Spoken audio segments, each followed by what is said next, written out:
어떤 형태로든 사람들이 모이는 공간, 모임을 운영하거나 하실 예정이라면 이 영상을 꼭 시청해주세요. 규모가 작은 초기에는 아무래도 모임에 오시는 분들을 주인장이 한 명 한 명 직접 대하는 일이 많습니다.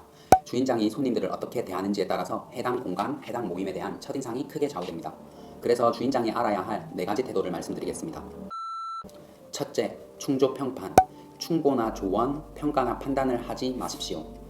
얼핏 들으면 나에게는 해당되지 않을 거라고 생각하시는 분들이 많을 겁니다.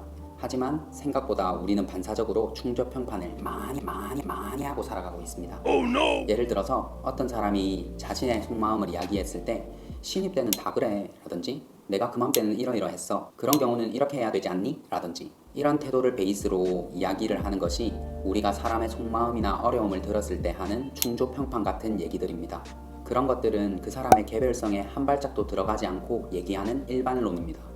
과거의 책에서 봤다거나 과거에 내가 했던 여러 경험에서 혹은 일반적인 상황에서 도출된 결론과 같이 세상 사람들이 흔히 하는 그런 일반.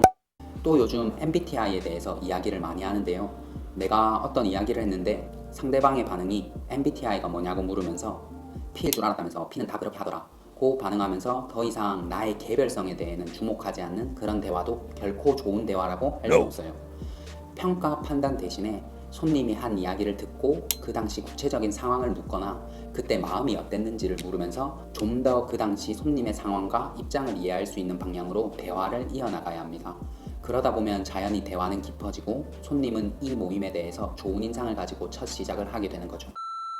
둘째, 지식만 쏟아내지 않는다.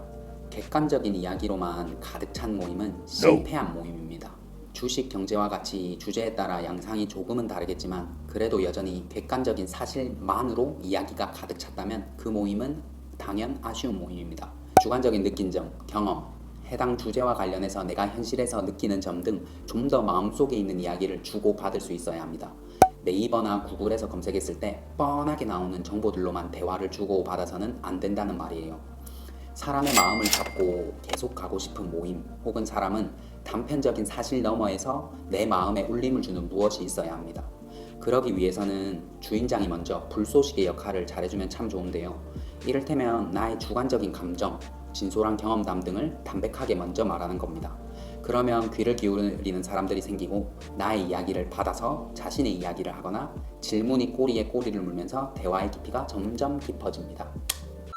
셋째, 혼자 길게 이야기하시는 분들을 중재한다. 3명, 4명 혹은 그 이상 대화를 할 때 주인장은 이 역할을 꼭 적극적으로 해야 합니다. 여러 명 앞에서 이야기를 하다 보면 길을 잃고 중원부원 길게 늘려서 이야기를 하시는 분들이 꼭 있습니다.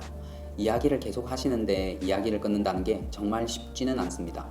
하지만 주인장은 이 역할이 필요할 때는 적극적으로 해야 합니다. 왜냐하면 주인장이 아닌 일반 손님이 대화를 중재하는 건 더더욱 어려운 일이기 때문이죠. 생각해 보십시오. 그냥 일개 참여자인 한 사람이 모임을 조율한다는 게 상황상 쉽지도 않고 손님이 조율을 하게 되더라도 여기 주인장 있는데 내가 이런 역할을 해도 되나? 하는 의구심이 계속 들 것입니다.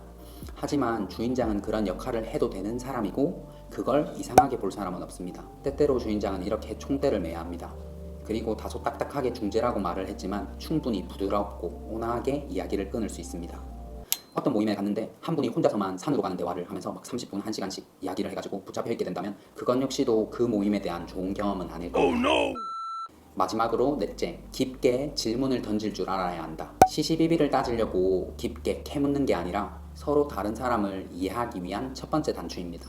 보통 A라는 의견을 가지고 있으면 그런 의견을 가지게 된 계기가 있기 마련입니다. 대부분의 의견은 개인적인 경험을 바탕으로 세워집니다. 이런 개인적인 경험이 잘못됐다는 말이 아니라 이런 개인적인 경험에 대해 진중하게 묻고 관심을 가지고 경청을 하다 보면 자연히 그 사람이 A라는 의견을 가지게 된 배경이 이해가 되는 겁니다.